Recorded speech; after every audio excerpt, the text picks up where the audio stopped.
In February 1917, the first Russian Revolution of the year overthrew the Tsar. Politicians formed a provisional government, even as the country was still fighting the First World War. But the new government had to share power with more radical workers' and soldiers' councils, known as Soviets, and it chose to continue the unpopular war. The economy, the army, and society were falling apart.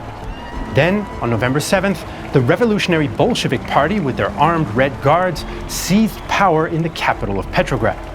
Their leaders, like Vladimir Lenin and Leon Trotsky, called it a revolution in the name of Soviet power, but others considered it a coup d'etat. Their plan was to impose communism and spread the revolution to Europe. Some historians consider this the start of the Russian Civil War, though there are heated and ideological debates on the topic. The war that came after the revolution would feature multiple factions, shifting alliances, foreign interventions, and dramatic swings on the battlefields. It would last for years, cost millions of lives, and shape the 20th century. But all that was not yet clear in the chaotic aftermath of the Bolshevik seizure of power. In Petrograd and Moscow, officer cadets and Cossacks clashed with Bolshevik supporters for days. The fighting in Moscow even saw the Red Guards use artillery and massacre their defeated opponents after victory. Over the next few months, Bolshevik-dominated councils took power in most cities, helped by the left faction of the Socialist Revolutionary Party. But in much of the countryside and on the periphery of the old empire, the Bolshevik grip on power was precarious. Some cities even had Bolshevik and democratic groups claiming power at the same time. Peasants were happy they could seize land from their landlords, but didn't share the Bolsheviks' ideas for world revolution or state control of the economy.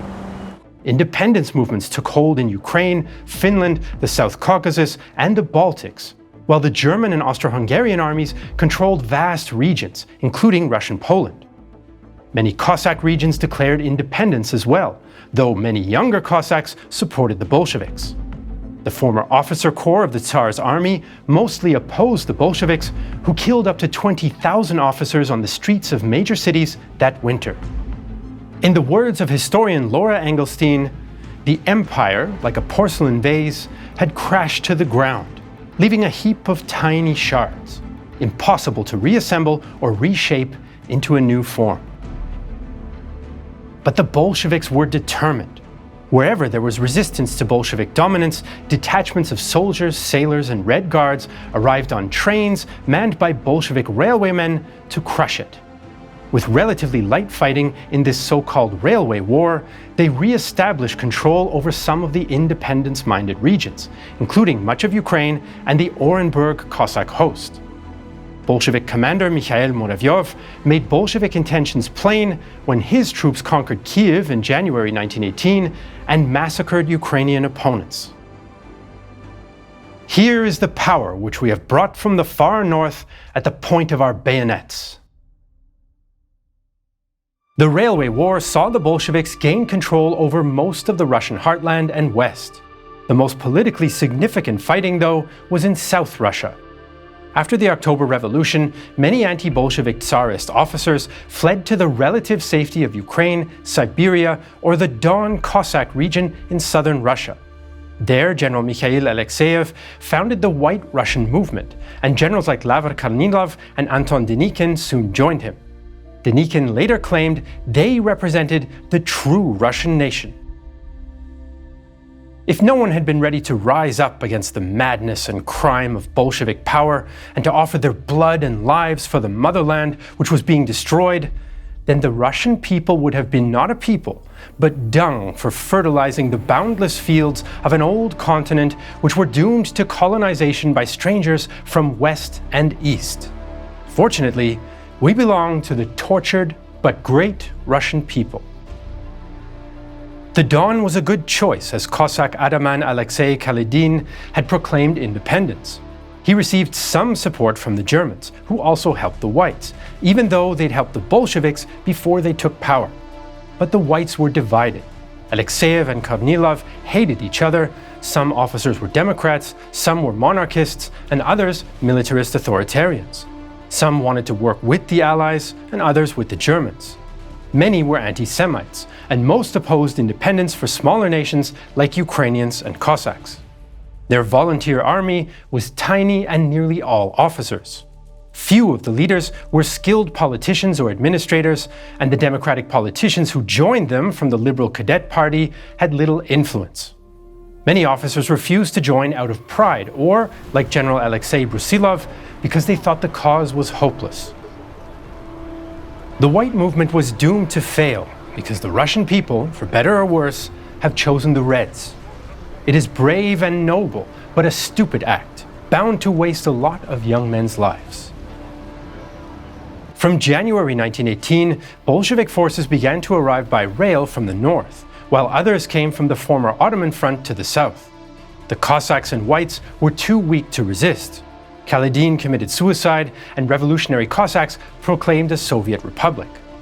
The Whites, now 4,000 strong, fled Rostov in February with several thousand civilians in tow.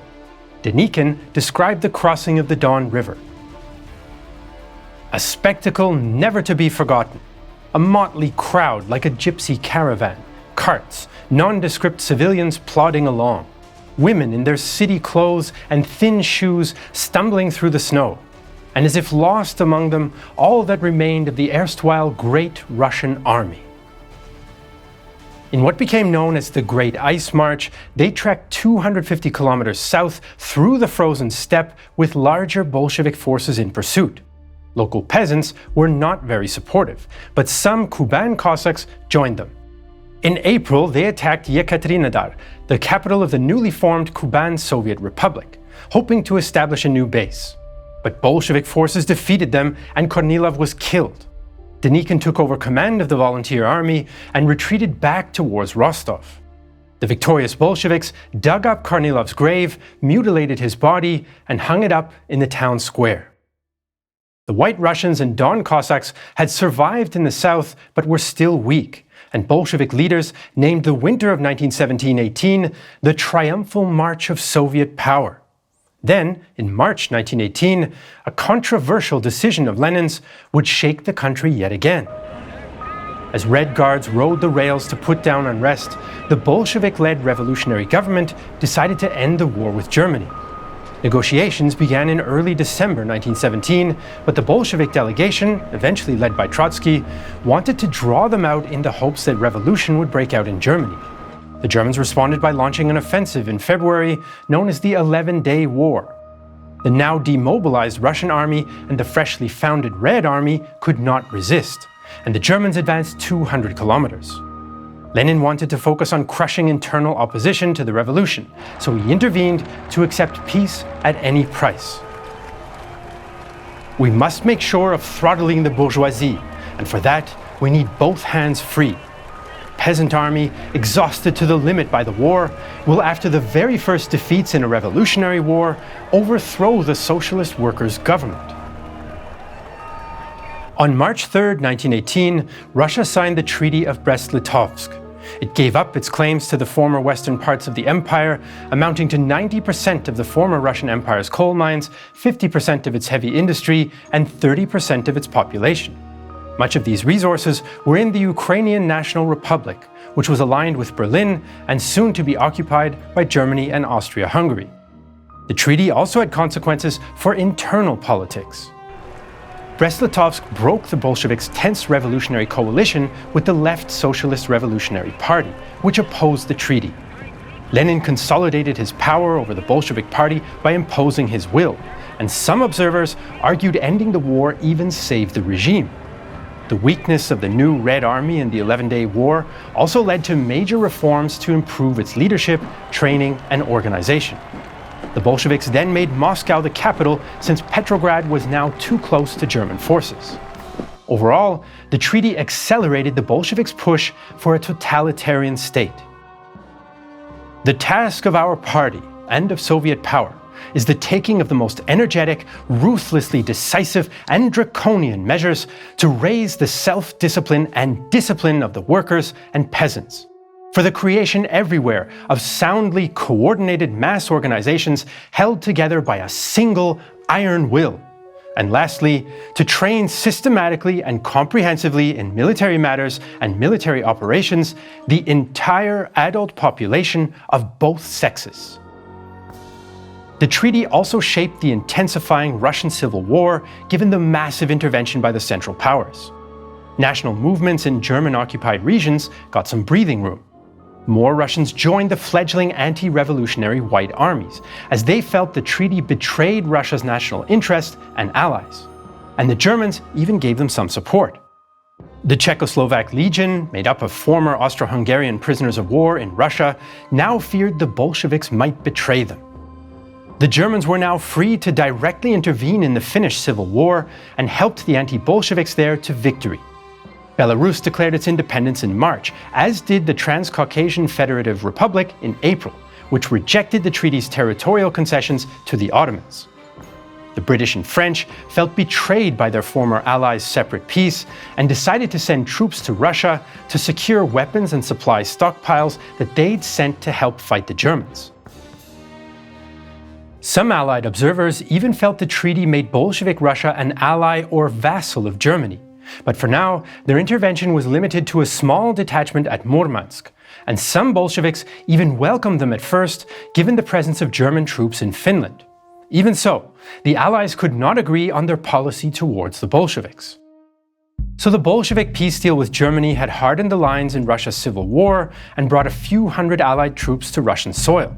It also set up a clash between the Bolsheviks and another, much larger foreign force in Russia.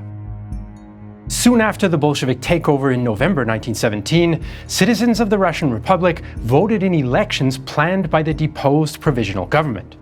The Socialist Revolutionary Party, or SRs, won about 40%, mostly from peasants, followed by the Bolsheviks with about 24%, mostly from workers and soldiers. Many regional parties did well, like in Ukraine, as did the Cossack lists. The Liberal Cadets got 5% from the small middle class, and conservative and religious parties did poorly. But when the Parliament, or Constituent Assembly, gathered for the first time in January, Bolshevik Red Guards broke up the meeting after just a few hours. Some of the more radical Socialist Revolutionary Party members, known as the Left SRs, agreed to govern with the Bolsheviks. The moderate right SRs and other democratically minded politicians fled east or south. Some historians view the stillbirth of the Constituent Assembly as the starting point of the Russian Civil War, since the Bolsheviks eliminated a rival to their power and consolidated their control over the crucial central Russian heartland. Alexander Blok's poem, The 12, expressed the ambivalence of the suffering population. From building to building stretches a cable. On the cable's a placard. All power to the Constituent Assembly. An old woman keens and weeps beneath it. She just can't understand what it means. Why such a huge scrap of cloth for such a placard? It would make so many foot wraps for the boys. So many are without clothes or shoes. But Russian democracy wasn't quite dead yet. Some regions set up their own representative assemblies, and many local groups declared their own states, usually without actually controlling them. But the most important group was based in Samara in the Volga region. There, the SRs and others tried to establish a rival Russian state in spring 1918 in the so-called Democratic Counter-Revolution. The main problem was the Russian Democrats lacked a reliable armed force to fight against the Bolsheviks' new Red Army. That all changed thanks to an unlikely force, the Czechoslovak Legion. The Legion's 70,000 men had mostly been Austro-Hungarian prisoners of war who switched sides and fought with Russia against Austria-Hungary. In the chaos following the revolution, they found themselves the best armed and best organized military force in Russia. The Bolsheviks agreed to let them travel to France via Vladivostok, but also delayed their passage, and the Legion ended up spread out across thousands of kilometers along the Trans-Siberian Railway. The two sides distrusted each other. The Legion mostly opposed communism, disliked the Bolshevik deal with the Central Powers at Brest-Litovsk, and resented transport delays. The Bolsheviks feared the Legion might oppose them since it was under the authority of the Allied-aligned and financed Czechoslovak National Council. Tensions between legionaries and Austro-Hungarian POWs boiled over in Chelyabinsk in May. Czech troops suspected a POW had injured a legionary and took revenge. Legionary Gustav Bečvar recalled. Fierce shouts broke out in the crowd, and a moment later, the legionaries had thrown themselves upon the culprit. It was useless for the officers to intervene. When after a few minutes calm was restored, the Austrian's limp body lay still upon the ground. The violence escalated, which caused Trotsky to demand their surrender. The Legion decided to fight its way to Vladivostok, which caused Trotsky to order members of the Legion to disarm or be shot. He followed this up with another threat on June 4th. An obligatory condition for negotiations is surrender of all arms by the Czechoslovaks. Those who do not voluntarily hand over their arms are to be shot on the spot, in accordance with the order previously given. Echelons which have been forcibly disarmed are to be confined in concentration camps. The Legion seized control of most of the Trans-Siberian Railway and many towns along it, and there were rumors they'd captured tons of Tsarist gold. As they approached Yekaterinburg, the Bolsheviks killed the Tsar and his family to avoid them being freed. In Samara, SR politicians invited the Legion to overthrow the Bolsheviks there, so in June, legionary commanders sympathetic to Russian democracy stopped in the city. These democratic politicians then formed the Kamuch, a temporary governing assembly for all of Russia, and a very fragile people's army. Chairman Vladimir Volsky announced a program of the rule of law, property rights, and cancelled Bolshevik decrees. Now it seemed the Legion might play a key role in the Russian Civil War, since it controlled most of the Trans-Siberian Railway, even though this is not what the National Council had planned. Some Allied leaders now hoped that the Legion might form an anti-German, anti-Bolshevik front in Russia instead of coming to France. Some Soviet and Russian historians even consider the revolt of the Legion to be the start of the Civil War, though few historians outside Russia agree. The Legion and the Kamuch army quickly extended democratic control to much of the Volga and Urals region in summer 1918. The Bolsheviks needed the vital resources of this region and organized a new Red Eastern Army group under Mikhail Muravyov. But Muravyov, a left SR, defected and led a brief revolt, although he was soon killed. Trotsky and Muravyov's replacement, General Joachim Batsetis, planned a new offensive to crush the Legion and the Kamuch. Trotsky could scarcely believe this unexpected turn in the war. At first, it might seem incomprehensible that some Czechoslovak corps, which has wound up with us in Russia through the torturous ways of the World War, should at the given moment prove to be almost the most important factor deciding the questions of the Russian Revolution. Nevertheless, that is the case. The Legion and the Kamuch had scored some victories, but their position was fragile. Equally fragile was the democratic provisional Siberian government in Vladivostok, which also benefited from the Legion's protection. Back in April 1918, Lenin had declared the Civil War was over. It can be said with certainty that, in the main, the Civil War has ended. There is no doubt that on the internal front, reaction has been irretrievably smashed by the efforts of the insurgent people. But far from being over, by summer 1918, the Russian Civil War had erupted into a kaleidoscope of domestic and foreign factions, multiple fronts, foreign interventions, and total chaos. The Bolsheviks dominated the Russian heartland, the Germans controlled the west of the old Russian Empire, and a small but growing Allied force controlled important port cities. Escalation was on the horizon. As the Bolsheviks tried to tighten their grip on the peasants, the White Armies grew, the Czech Legion protected the Kamuch, and Allied intervention policy began to harden against Moscow. By any measure, the Russian Civil War had well and truly begun. While the Bolsheviks were seizing power in Petrograd back in October 1917, the Germans struck at Riga on land and in a daring amphibious operation in the Gulf of Riga to force Russia out of the war. Operation Albion is today largely overshadowed by the October Revolution, but it was a unique combined arms operation by the German Navy in the First World War. If you want to learn about Operation Albion, you can check out our new series, History's Most Daring Raids. And where can you watch History's Most Daring Raids? On Nebula, a streaming service we're building with other creators where you don't need to sift through a deluge of AI slop. Nebula is made and curated by humans, and it's available in 4K resolution on your browser, on your smartphone, smart TV, or streaming box like Apple TV or Roku. And that's not all. On Nebula, you can also watch all our regular videos ad-free and earlier than on YouTube. If you go to nebula.tv/The Great War, you can get an entire year of Nebula for just $30. Nebula is also a great gift. Just go to gift.nebula.tv/The Great War to give an entire year to family and friends, even if they already have an account. Whether you watch Nebula on your own or give it to someone else, you're supporting us here at Real Time History directly. We want to thank Sofia Shirogorova for her help with this episode. If you want to learn more about the Russian revolutions and the Treaty of Brest-Litovsk, check out our previous documentaries about those topics. As usual, you can find all the sources for this episode in the video description below. And if you're watching this on Nebula or Patreon, thank you so much for the support. We couldn't do it without you. I'm Jesse Alexander, and this is a production of Real Time History, the only history channel leading the democratic counter-revolution.